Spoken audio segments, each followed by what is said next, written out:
Welcome to a minuscule new episode of the Demonic Compendium, the show where I discuss the mythology, design, and game history of your favorite Megami Tensei demons.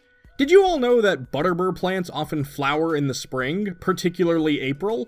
So let's all pretend that's a good enough segue to get this episode started, because today I'm talking about Koropokkur.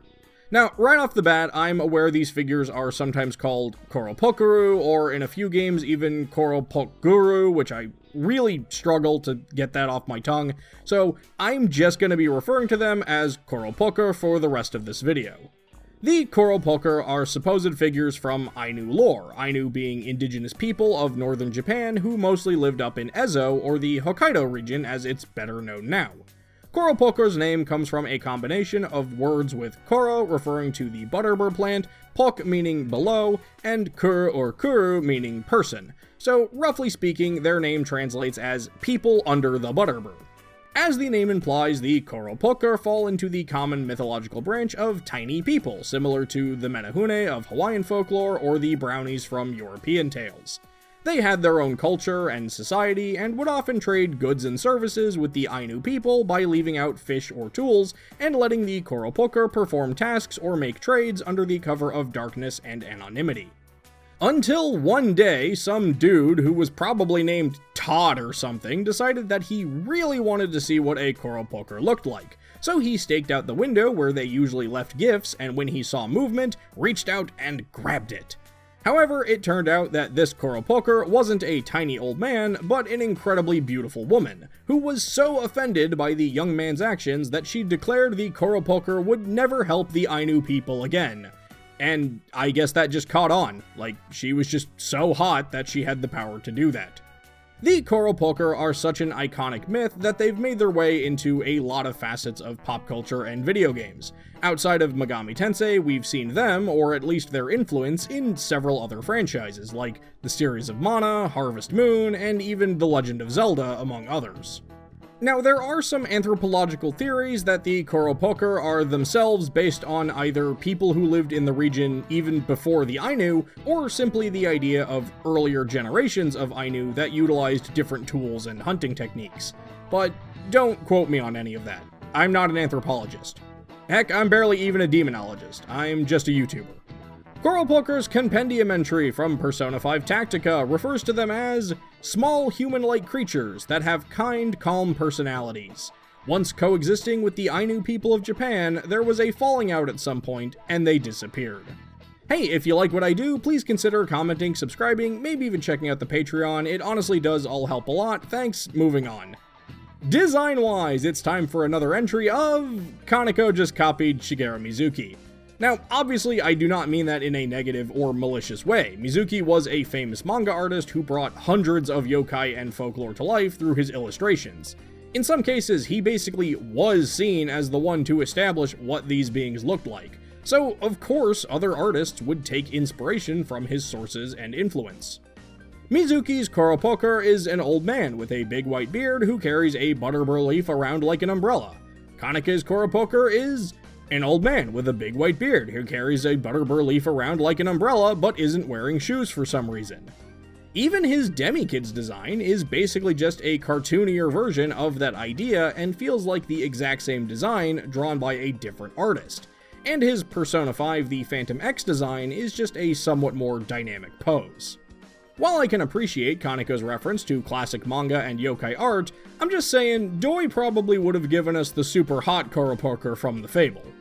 However, there is one more little thing about Koropokkur's design that I think is fun and worth mentioning.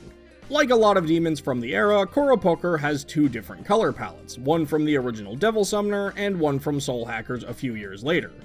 The original Devil Summoner design wore a slightly lighter blue robe with green trim over the darker robe with gold trim we see in most other games.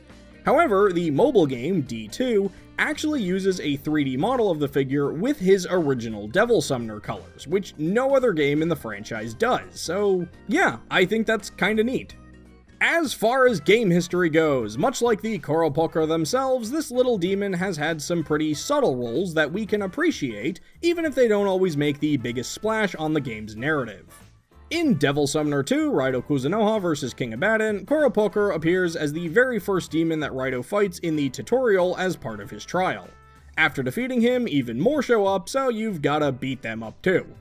What I find most interesting is that this game was the first time this demon showed up in 3D, despite it being the last Megaton game on the PS2.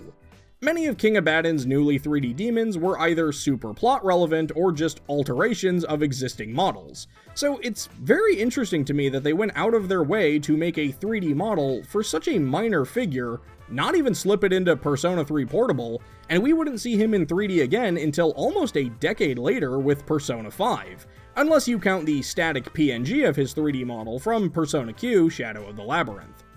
Speaking of Persona 5, Koropokkur appears with the shadow name Leafy Old Man, and in Persona 5 Royal, the shadow of Heiji Ono takes the form of Koropokkur during the Mementos mission, An Elderly's Meaning of Life.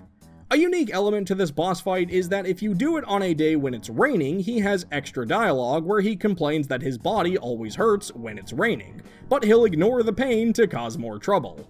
An extra touch is that fighting him in this weather gives him additional weaknesses to electricity and nuclear damage, when on normal days he's only weak against fire. It's not a hard fight by any means, but it's an interesting detail for this request that I personally liked seeing. In Shin Megami Tensei 5, Koropokkur has a special conversation with Chironup. The two talk about how they may have known each other from the olden days since they're both Ainu figures. It's cute. And then they talk about how much this country has changed, and how things used to be peaceful, and they wonder if we can ever go back to those days, and that there's really no way to know, but in the meantime, all we can do is stay strong. Thank you, Koropokkur. I needed to hear that, and I think a lot of us did. I need a moment. Okay, moment's over. There's also a Koropokkur hanging out in Dot with Mokoi and Ketchi where they compare their favorite treasures, with the old man naturally talking about his favorite Butterbur leaf, saying that it's durable, flexible, and easy to use. And while we're on the subject of Koropokkur in the same place as Mokoi, I've got a bone to pick with Soul Hackers 2.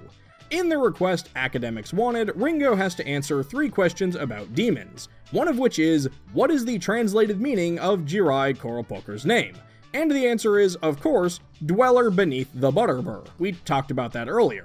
And yet, his compendium entry in that game says that their name translates as one who lives under Fuki.